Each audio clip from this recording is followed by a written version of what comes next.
Assalamu alaikum, this is Aqsa and you are listening Aqsa's Life Talk. I hope you all are doing great by the grace of Allah. अल्हम्दुलिल्लाह मैं बिल्कुल ठीक ठाक हूँ और अल्लाह के फजलो करम से हैरियत से हूँ। आज मैं आपसे एक ऐसी हकीकत बयान करने जा रही हूँ जो हर उस बीवी के दिल को छू लेगी जिसका शोहर परदेस में है। हो सकता है आप भी इस सूरत हाल से गुजरी हों या गुजरने वाली हों। देखें, ये एक ऐसी हकीकत है जिसे सिर्फ एक परदेसी की बीवी ही समझ सकती है। काफ़ी अरसे के बाद मेरी मुलाकात अपनी दोस्त से हुई। हाल अहवाल पूछने के बाद मैंने उसके शोहर का हाल पूछा तो उसने बताया कि वो ठीक हैं और बाहर ही हैं। मेरी दोस्त के शोहर इटली में होते हैं, मगर वो बता रही थी कि मेरा बेटा अपने बाबा को बहुत ज्यादा अब याद करता है। जब भी फोन आता है उन फोन पर यही बोलता है कि बाबा आप क्यों नहीं आ रहे, इतने ज्यादा दिन हो गए हैं, आप आ जाएं। मगर वो हर दफा बोल देते हैं कि कुछ दिन बाद आ जाऊंगा, मगर उनके कुछ दिन महीनों गुजर कर भी पूरे नहीं होते। उसने मजीद बताया कि उसके शोहर बहन भाइयों में सबसे बड़े हैं, तो जब बाहर गए तो पहले वालिदा बीमार हो गई, उनका इलाज वगैरह करवाते रहे, लेकिन आखिरकार वो इस दुनिया से चल बसी। फिर बहनों की शादियों का काम था, एक एक करके उन्होंने अपनी 3 बहनों के फर्ज अदा किए। फिर मकान नहीं था तो घर बनाया, फिर अपने से छोटे भाई की शादी की ताकि घर में हांडी चूल्हा करने के लिए एक औरत आ जाए। हालांकि वो भाई अभी कमाता भी नहीं था। शादी के बाद उस भाई का एक बेटा हुआ, मगर अभी तक उसने कमाना शुरू नहीं किया था। तो एक दिन उसकी बीवी नाराज होकर मेके चली गई। मेरी दोस्त का कहना था कि मेरे शोहर बाहर से छुट्टी पर आए तो उसको जाकर वापस लाए और उसके वालिदैन से ये बात की कि अगर भाई ने हर्ष ना दिया तो मैं दिया करूंगा। लड़की के वालिदैन इस बात पर मान गए और उसे वापस भेज दिया। अब मेरे शोहर हर माह रकम भेजते थे जिससे घर में राशन आता, बिजली और गैस के बिल अदा हो और छोटे भाई के बच्चे भी पल रहे थे। एक के बाद दूसरा और दूसरे के बाद तीसरा बेटा पैदा हुआ। अब उनके 3 बच्चे हैं। फिर मेरे शोहर ने अपनी शादी का सोचा और अपनी शादी की। उसका ये कहना था कि मेरे शोहर की एज शादी के वक्त 40 साल थी। अब हमारा भी एक बेटा है, घर एक ही है लेकिन फैमिलीज 2 हैं, एक मेरी फैमिली और एक दूसरे भाई की फैमिली जिसके 3 बच्चे हैं और अभी तीसरा भाई अभी कंवारा है और एक सुसर भी हैं। तो वो बता रही थी कि मैं अपने शोहर को अब ये बोलती हूँ कि अपने लिए अलग घर का कुछ करें, तो वो बोल देते हैं कि अभी छोटे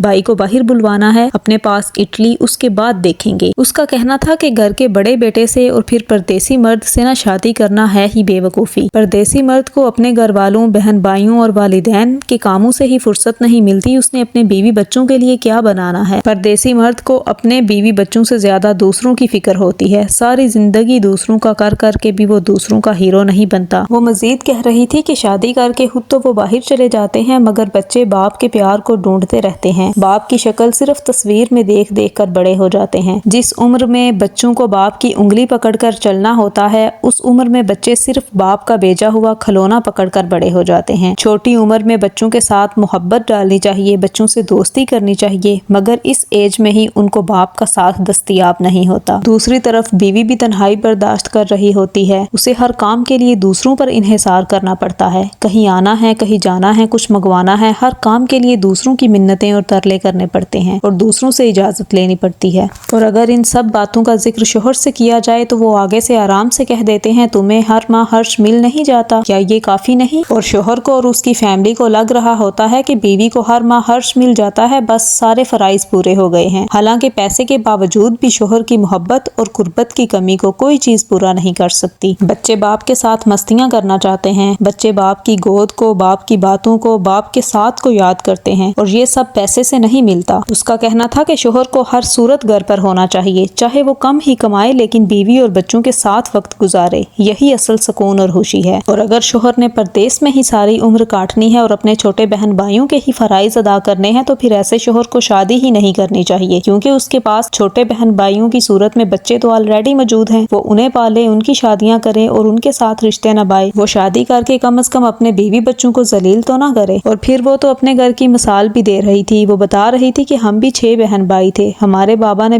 पाकिस्तान में मजदूरी करके हम सबको पाला और सबकी शादियां की। उसकी ये बातें मेरे दिल को भी लगी। कहीं ना कहीं वो सच ही तो कह रही थी। हम खुद भी, अगर मैं अपनी बात करूं तो हम खुद भी 7 बहन भाई हैं। हमारे अब्बू ने भी सारी जिंदगी पाकिस्तान में मजदूरी करके सबको पाला और सबकी शादियां की। देखें, एक बीवी को मर्द से कुछ नहीं चाहिए होता। बीवी मर्द से कुछ नहीं मांगती, अगर वो मांगती है तो वो अपने शोहर का साथ मांगती है, अपने शोहर से पहले दिन जैसी मोहब्बत और इज्जत मांगती है। इससे बढ़कर औरत के लिए कुछ नहीं होता। मेरे अपने शोहर मुल्क से बाहर होते हैं, उनके साथ शादी करके मैं खुद इसी नतीजे पर पहुंची हूँ कि अगर मेरी बेटी हुई, अगर मुझे अल्लाह ताला ने बेटी की नेमत से नवाजा तो मैं कभी भी उसके लिए परदेसी मर्द का इंतखाब नहीं करूंगी, क्योंकि मेरी نظر میں بھی ایسے پیسے کی کوئی ویلیو نہیں جسے کمانے کے چکر میں شوہر اپنے بچوں کا بچپن اور اپنی بیوی کی جوانی محسوس ہی نہ کر پائے۔ وہ بڑا بھائی جس نے اپنی ساری زندگی، اپنی ساری جوانی، اپنا سارا پیسہ، اپنے بیوی بچوں کی خوشیاں سب کچھ رول دیا ہوتا ہے، سب کچھ دوسروں پر نچھاور کر دیا ہوتا ہے، اس کے حصے میں بعد میں پھر بھی تانے مینے اور شکوے ہی آتے ہیں، اس کی نیکیوں کو کوئی یاد نہیں رکھتا۔ وہی چھوٹے بہن بھائی جب ان کی شادیاں ہو جاتی ہیں اور وہ اپنی زندگی میں آگے بڑھ جاتے ہیں، ان کے بچے ہو جاتے ہیں، تو وہ اپنے بڑے بھائی کو کچھ نہیں سمجھتے، اس کی دی ہوئی قربانیوں کی کوئی قدر نہیں کرتے۔ اس لیے دیکھیں، جو مرد مالی طور پر اس قابل ہے نا کہ وہ بیوی کو بلوا سکتے ہیں، اس کو ہر حال میں اپنی بیوی کو اپنے پاس رکھنا چاہیے، اپنے قریب رکھنا چاہیے۔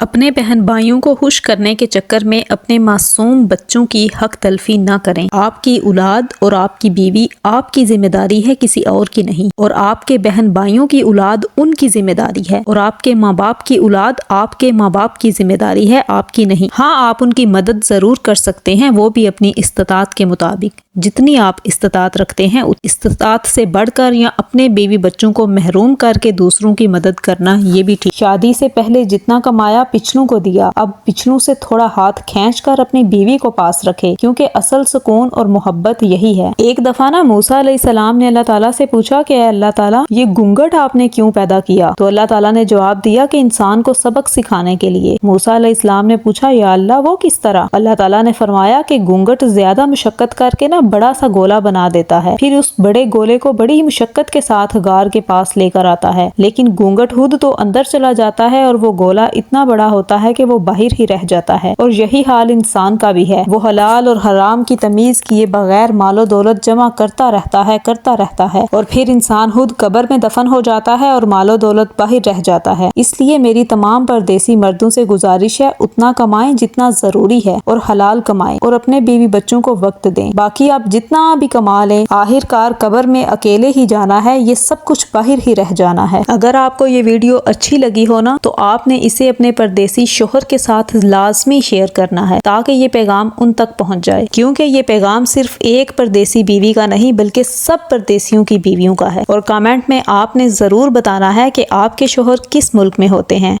آخر میں اللہ عز و جل سے دعا ہے کہ اللہ تعالیٰ تمام پردیسیوں کی حفاظت فرمائے، ان کی جان، مال، عزت اور سب سے بڑھ کر ان کے ایمان کی حفاظت فرمائے، اور انہیں خیر و عافیت کے ساتھ اپنے گھر والوں سے اور اپنے بیوی بچوں سے ملائے، اور پردیسی کی طرف سے کوئی ایسی خبر نہ ملے جو اس کے گھر والے اور اس کے بیوی بچے برداشت نہ کر سکیں۔ اللہ تعالیٰ ہمیشہ ان کو اپنی حفظ و امان میں رکھے اور فرشتے ان کی حفاظت کے لیے مقرر فرما دے۔ If you like this video, please subscribe to my channel and share it with your friends and family members. Maybe this small message can change someone's life. See you in the next video, inshallah. Till then, stay happy and stay positive.